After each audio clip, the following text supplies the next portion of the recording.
नमस्कार सांग माने आज पवित्र रज संक्रांतिर मोर छोट ब्लॉगटी को मुझे स्वागत जनाऊँगी।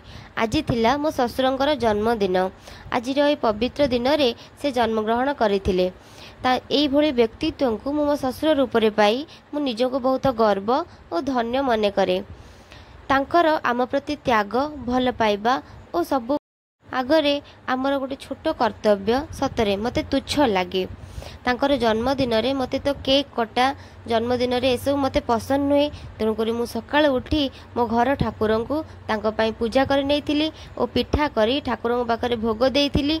देई पिंडी बारी आड़े सबु आड़े भोग देइथिली और मो ससुरंकर दीर्घ आयुष पाई शुभकामना करिथिली। घर ठाकुर को पूजा सारी मु बाहर पड़ी आम घर काकटपुर। आम घर काकटपुर तेणुक काकटपुर इष्टदेवी हेले माँ मंगला। माँ मंगला पाखरे मध्य मो ससुरंक पई किछि पूजा सारी मु आसी जाइतिले आम घर को।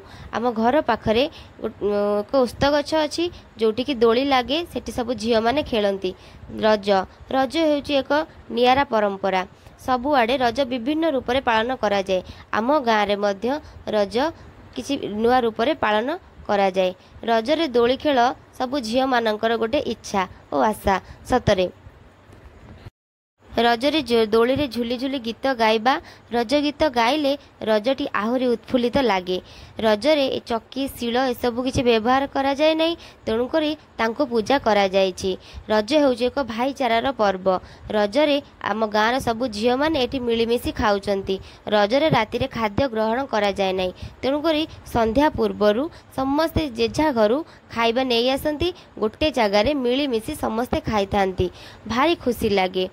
बाहागर पूर्वरु रजटा बहुत भल लगे। बाहागर परे शाशुघर तो रज एते पालन करी हुए नहीं।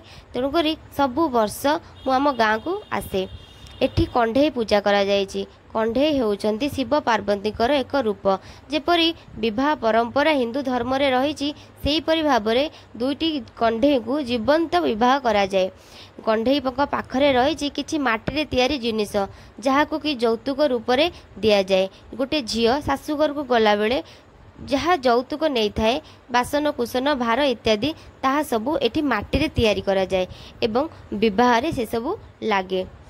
एठी कंढे पूजा संध्या कंढेर संध्या पूजाटी मु आपण मानू देखै देइछि। सकाळे एवं संध्यारे कंढे को पूजा करा जाए भोग लगा जाए। कंढे पाखरे एपटी कलश मध्य स्थापना करा जाइछि। कंढे पूजा शीतल षष्ठी रे शिव विवाह करा जाए। से शीतल षष्ठी रु ए कंढे पूजाटी आसीछि और खाली एठी नुहे अनेक गाँव रे मध्य एपरि भाबरे कंढे पूजा करा जाए एवं कंढे विवाह मध्य करा जाए। कंढे पूजा सरला परे झियो माने एठी खुशी रे टिके नाच गीत करूचंती। एहीपरि भाबरे आम गाँ रे रज पालन करा जाए। रज रज हेउची प्रति ओडिया मनर गोटे आशा। रज एक पर्व नुहे। रज हेउची एक खुशीर दिन एवं आनंदर दिन। रजरे झियो बा पुओ जो माने कि बाहरे रही थांती कि शाशुघरे रही थांती निज गाँ को धाई आसती रज पालन करबा पाई। गाँ रे ही रजर मजा किछि नियारा एवं अलगा। आ मो गाँ रे सत रजर मजा बहुत अलगा। मो वीडियोटी भल लागुतिले